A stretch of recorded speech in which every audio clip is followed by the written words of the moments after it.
ராஜா sir கூட work பண்ணப்போ sir பயங்கர அனுபவம் எனக்கு. கன்னட படம் பண்ணப்போ ரீ ரெக்கார்டிங் டைம்ல கூப்பிட்டு என்கிட்ட சும்மா அப்படி கேட்குறாரு. அது அந்த பொண்ணு அப்படி ஆத்தங்கரையில இறங்குவா, அந்த நாணல் இருக்கும், அந்த ஒரு திட்டு மண் திட்டு இருக்கும், அதில் போய் நிற்கணும். நின்னா அவன் அந்த சைட்லேருந்து வந்து அந்த தண்ணியில் ஃப்ளூட்டை விடுவான். இது வந்து ஷார்ட்டு.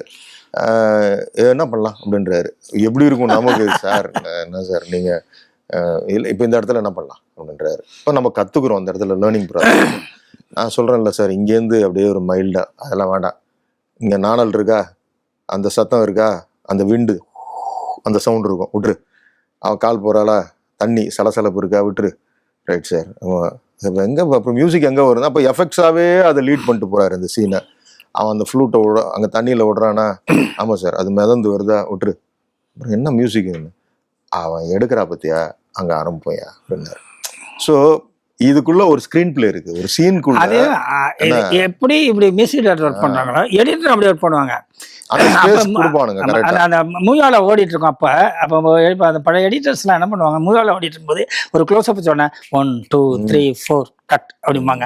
அதுக்குள்ள அந்த உணர்ச்சி எப்படிப்பாங்க, எந்த இடத்துல இருந்து எந்த இடத்துல இருந்து. அவங்களுக்கு என்னன்னா இந்த பார் கணக்கு அங்க மியூசிக் உட்காரணும் அப்படின்னு. இப்போ எடிட் பண்ணும்போதே அவங்க மியூசிக் டைரக்டரோட ஒர்க்கை யோசிப்பாங்க. Presta Premium Women's Wear. Let your body love it.